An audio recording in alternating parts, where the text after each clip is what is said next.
As we said a few days ago, today we will have a conversation with environmentalists Isabella Naranjo and Victoria Colmenares about the international agreement on the Convention on International Trade in Endangered Species of Wild Fauna and Flora, also called CITES, which aims to ensure that international trade in specimens of wild animals and plants does not threaten the survival of the species.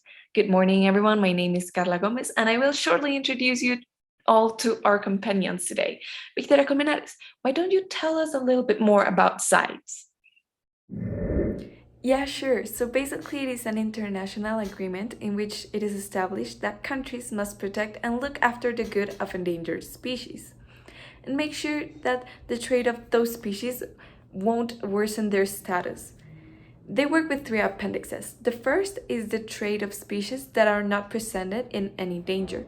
The second is the trade of species that aren't necessarily presented in a danger, but could be if the trade was not regulated. And the third appendix is the one which regulates and mostly prohibits the trade of species that are endangered. This international agreement can positively benefit environmental, social, and economical aspects. Legally trading wildlife could benefit both communities and society, thus impacting in the economic field, and also environmentally could positively impact biodiversity. Wildlife trade can enhance the way societies and communities value nature. Plus, taking into account that the trading of this species is sustainable and will not be detrimental to the survival of this species, it takes into account the role of the species in the environment. So basically, legally trading species could help to preserve them and would teach people that we must respect nature. Okay, so when we want to talk about the implications that CITES could have on Colombia and that it has had, because CITES has been in Colombia for a lot of years, since November 1981, we could divide them in three categories: the economy of the country, the social context, and the environment itself. The economical context and the social context are really related because they have like a lot of points, so let me explain it a bit. When it comes to the social context, people in Colombia rely hardly on the country's economy, and the economy of the country relies hardly on petroleum. So we think that if CITES were to affect the Colombian economy, it could affect people's lives and finances, but that does not mean that it will have a big impact, because animal trafficking does contribute to the economy, but not that much. What contributes mainly to the economy, it's illegal drug trafficking and petroleum. Now, there's something really important about this, and it's that in small towns we have identified that people don't have like a way of generating an income, so they create animal products from these endangered species. It could be flora, it could be fauna, and they sell them. That's how they generate their income, but that of course affects the environment. So if we start prohibiting the use of these animals, limiting everything and protecting them, it could affect the people that live from them.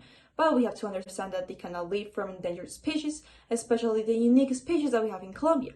Now, if we go a little bit to the environmental context, there's something really important to take into account, and it's that in any ecosystem or habitat, when you take out a species continuously and on a larger scale, it's going to unbalance the ecosystem and it's going to deteriorate its natural cycles, which is what happens in Colombia when we start taking too much animals or too much flora or fauna from a specific place, because it unbalances the ecosystem and it affects the environment of the zone and of course of the world. So it has a really big impact if we were to do it on a large scale.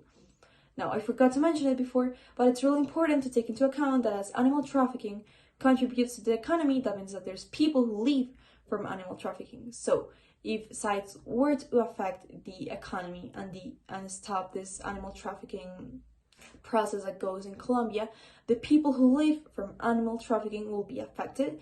But we have to understand that this is illegal and that this cannot happen in a country like Colombia.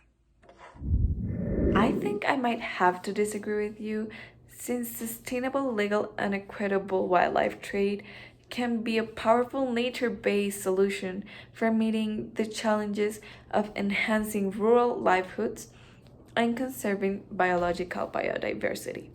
At best, wildlife trade can link customers in the more developed parts of the planet, like really advanced and organized cities, with rural, indigenous, and local communities, from which natural resources contribute their main wealth.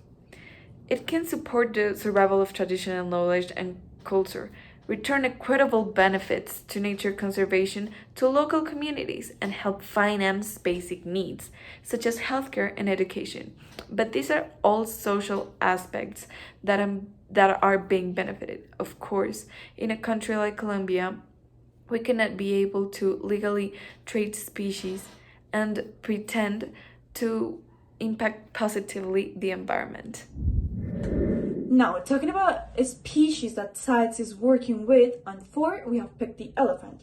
Not in Colombia, but in Zimbabwe and Botswana because it is a really recent topic. Now, we know that we're talking about Colombia, but we think that this example is going to make everyone understand better what CITES is here for. Now, we all know that elephants have three main things: illegal trafficking, tourism, and ivory commercialization.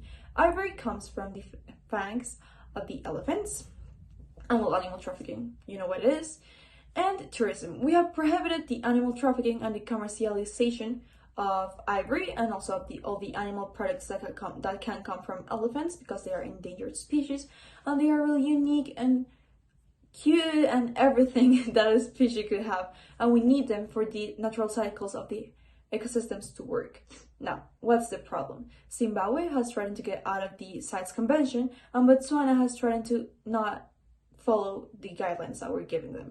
This is a really big problem because if they do not follow the guidelines or if they just leave the convention, we're not going to have a form of controlling elephant trafficking and their endangerment, and which could sadly lead to it disappearing. Now, something really important to take into account is that Zimbabwe and Botswana are both really underdeveloped countries, which makes them want to traffic with elephants, want to sell everything that they can get out of elephants, and it's a really hard topic to control because CITES is currently working on a strategy to make Botswana follow the guidelines and hope that Zimbabwe is not getting out of CITES convention, but it's going to be a really hard one because they sort of need elephants for the economy to grow, but we have to understand that we as the world, as the environment, as the people who keep the ecosystems of the world safe, we need elephants to be alive, happy, healthy, and numerous.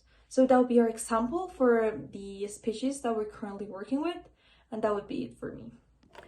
Thank you very much, Isabella. That was really interesting, and also Victoria for coming today and talk with us. We really value your presence today in our news program, and we hope to see you all next time.